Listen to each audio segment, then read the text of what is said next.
Hey Vikings, welcome in. All right, are you ready to practice some macro FRQs? What I'd like you to do, ideally, I want you to try these questions on your own first. So they're linked into the description. Try them on your own first, and then pause this video because you'll want to basically hear my breakdown. But it's much more helpful if you try it on your own first, see how you do, and remember, just make guesses and just give it your best shot. And then you can kind of, match your answers, but then also feel free to email me if you have any questions or comment down below if anything was confusing or if I didn't clarify well enough in my description, basically. So let's remember for the macro FRQs, I'm going to first look at the 2012 macro FRQs. The macro FRQs have 3 questions. One is a really big topic question that's a general overview. It'll cover multiple units. And then you have 2 smaller, more like topic-based questions, basically. But they're all going to feature different topics within, cover different areas of macroeconomics that they're trying to test students' knowledge on, demonstrate understanding of, basically. So this is the first question. Assume the country of Rankinland is in recession. Okay, that's the first thing we need to pay attention to, basically. Rankinland is in recession. All right, so what does that mean, basically? They're in a recessionary gap. Okay, so assume that Rankinland produces only food and clothing. Draw a correctly labeled production possibilities curve for Rankinland. Show a point that could represent the current output combination and label it A. Okay, so for that first part, what we need to do is basically, we need to draw a PPC, and we need to make sure that we always, whenever we're graphing, especially if we're doing the in-person exam, that we have proper labeling. So basically, I was asked to show, what does Rankinland produce? Food and clothing. They didn't tell me where to put either, so it means I don't have to, there's not a specific spot. Sometimes on the test, they will say, this goes on the x-axis or this goes on the y-axis. But in this case, they haven't told us, so we can put it on either. So there's my production possibilities curve. And we're saying that Rankinland is in recession. So here's what it would look like, food and clothing. But now I need to mark point A, and I'm going to mark point A somewhere inside. It doesn't really matter where inside, but it needs to be inside, and that matters because we were told that Rankinland is currently in recession. So that means they're not producing at full employment. Okay, assume that the central bank of Rankinland pursues expansionary monetary policy. What a great idea, because we're in recession. I like that. Identify an open market operation the central bank would use. Okay, so first, what are open market operations? They are actions of the central bank, and they're the buying and selling of bonds, or sometimes called securities. So the buying and selling of bonds or securities by a central bank, basically. In this case, there's only 2 options that the central bank has. They could either buy bonds or they could sell bonds. They would want to buy bonds in this case because in recession, you'd want to get a bigger money supply. You'd want to have banks loan out more money, basically. So buying bonds would facilitate that and allow banks to get their hands on more money so that then they could loan out, and that would help to stimulate the economy. So buying bonds, and since we weren't asked to explain, it's just an identify question, buying bonds is fine for us. Now it says draw a correctly labeled graph of the money market and show the short run effect of the expansionary monetary policy on the nominal interest rate. Okay, so again, I need to do a graph. I want to make sure my labels are correct. In this case, I'm doing the money market. So let's remember, what is the money market showing us the relationship between? We've got quantity of money, and then we also have the nominal interest rate. The nominal interest rate that I'll just put as nominal IR. So those are the labels. Now I need my 2 curves, basically. For the money market, it's pretty simple. There's just one vertical line, and that's the money supply. And it's vertical because it's controlled by the central bank. And then I've got money demand, and that's a downward sloping curve. Remember, all demand curves are downward sloping. Boom. Perfect. There's my money market. So I'm part of the way there. I've got a correctly labeled money market. Now I need to show the effect of the expansionary monetary policy. So buying bonds, remember, would create a bigger money supply because the central bank is buying up bonds, pieces of paper, and exchanging it for money, basically. So that puts more money into the money supply. So MS would shift to the right, look like that. And then what would happen to this is an important thing, show the effect of on the nominal interest rate. So I'll need dotted lines to show that effect from my original connection points to my new one.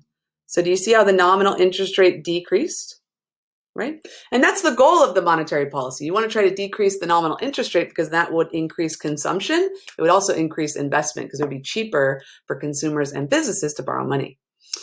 Okay, Assuming no change to the price level, what happens to the real interest rate as a result of the expansionary monetary policy? And they want us to explain that. So let's take a look at the rubric and see what is the expectation of the explanation. Remember that for macroeconomics, the explanations don't need to be long and detailed like they do in government. They can be very short sentences, very brief, just showing a connection though. We do need to say this because this, basically.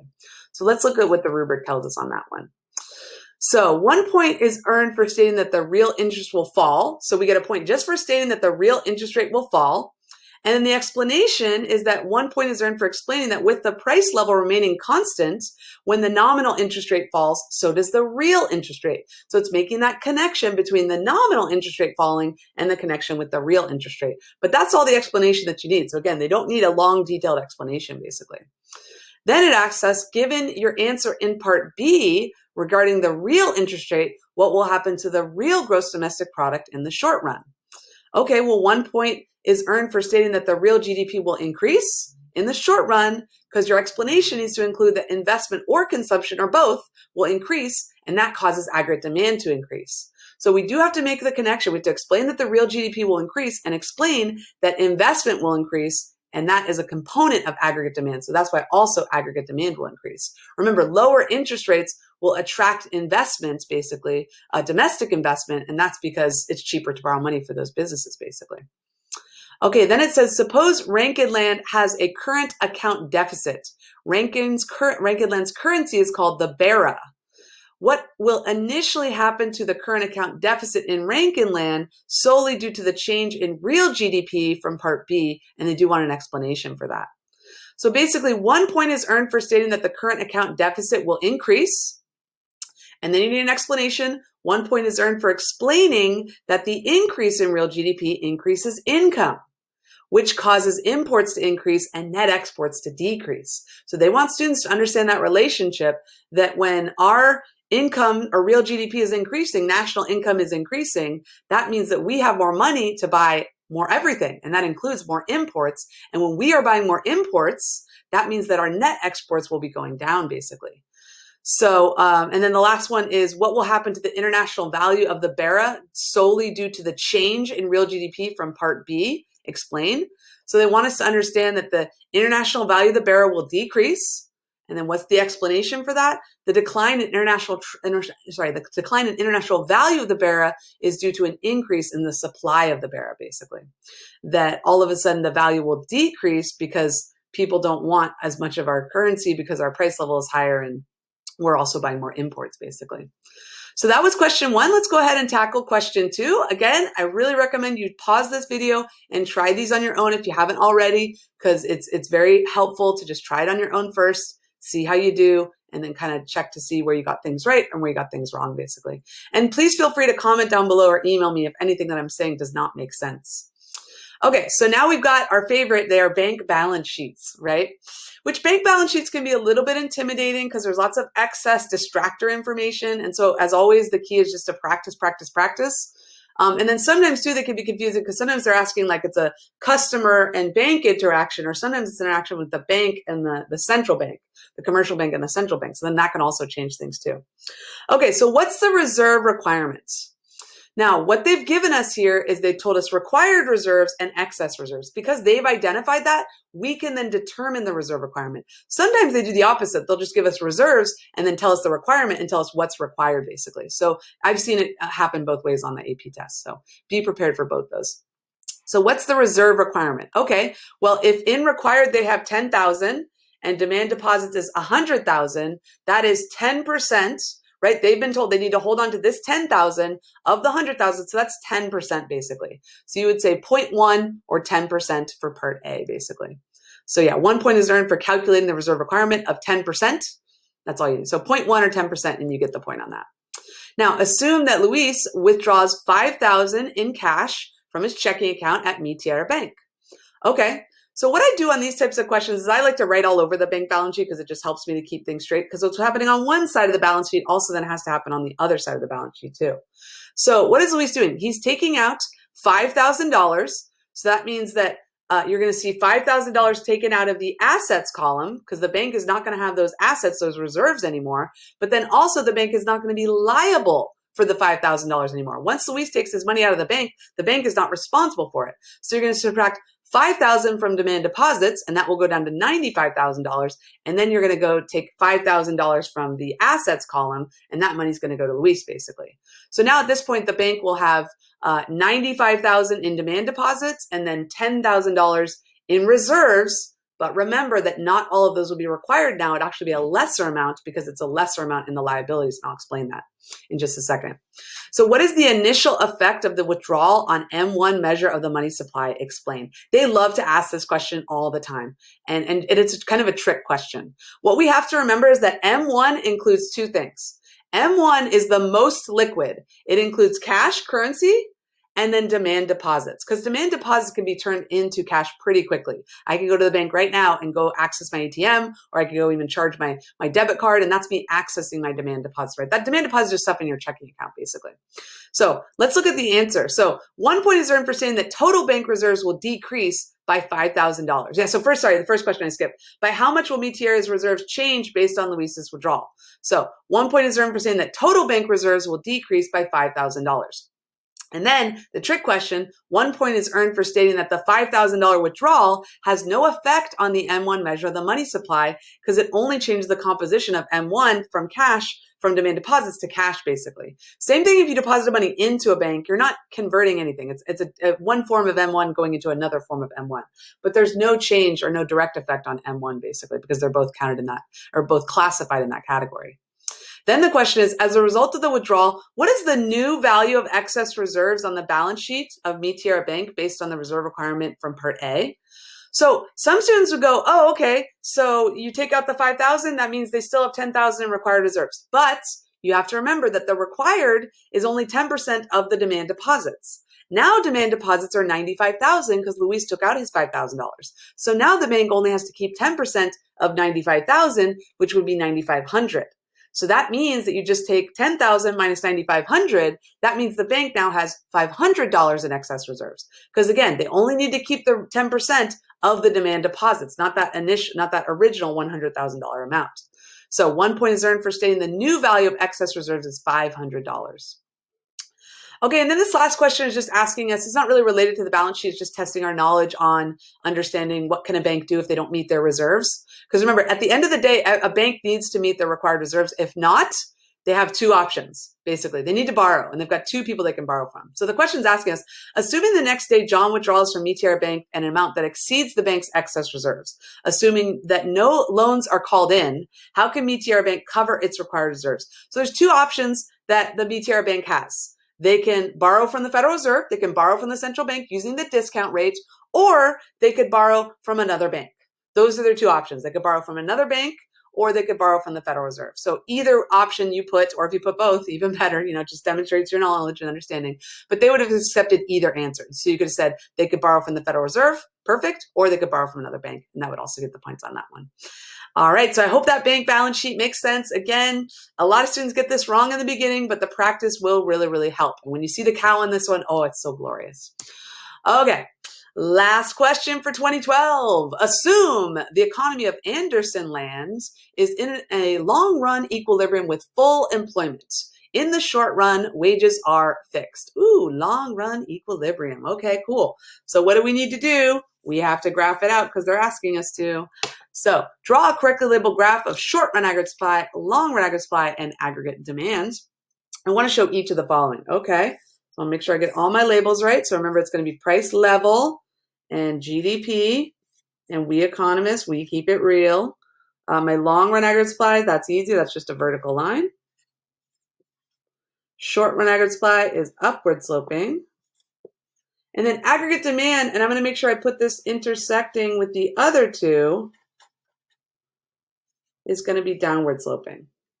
So I'm almost done. I'm not quite done with my labeling yet, but that's how that's going to look like. They did ask me to show each of the following. So remember that Y is going to go on the it's going to go on the x-axis. That makes it fun. Y is how you demonstrate output, and then PL. I do need to do dotted lines for that. I don't need to do dotted lines for my Y label because we're on the LRAS. If I was in a recessionary gap or inflationary gap, I might need to do dotted lines if I was here maybe. But in this case, because we're at full employment in a long-run equilibrium, That's not necessary. Okay, assume that there's an increase in exports from Anderson land. On your graph in part A, show the effect of higher exports on the equilibrium in the short run, labeling the new equilibrium output and price level Y2 and PL2. Okay. Sorry. Did I do that there? Okay, yeah, there it is right there. Sorry. I'll go ahead and do that for you though. So basically what's going to happen is aggregate demand will shift to the right because there's an increase in exports, which would mean increase in net exports. So aggregate demand is going to shift to the right. And then I do need to do dotted lines for both my new price level, which I'm labeling PL2, and my new output, which I'm labeling Y2, as I was asked to do so. So the change, it gets a little messy, it's hard to see a little bit, but the change is in red, if you can see that there. Okay, and then you also get to see, I'll show you on the next slide. So that's done. So if I was ever asked to show the effect, that means I need to draw it on a graph. But remember, if you're doing a digital version, then you won't be doing any graphs. You'll just be answering questions about the graphs. Okay, based on your answer in part D, what is the impact of higher exports on real wages in the short run? All right, so there's a connection between price level and real wages. Basically, price level is higher now. We know that PL2 is higher than PL1. So what does that mean? It means that your real wages are going down. Real wages are going down. Why is that? What explanation were they looking for, basically? One point is they're saying real wages will fall because the price level has increased and nominal wages are fixed in the short run. Remember they told us that at the beginning there, that nominal wages are fixed, basically? So that means that price level is going up, but nominal wages are fixed.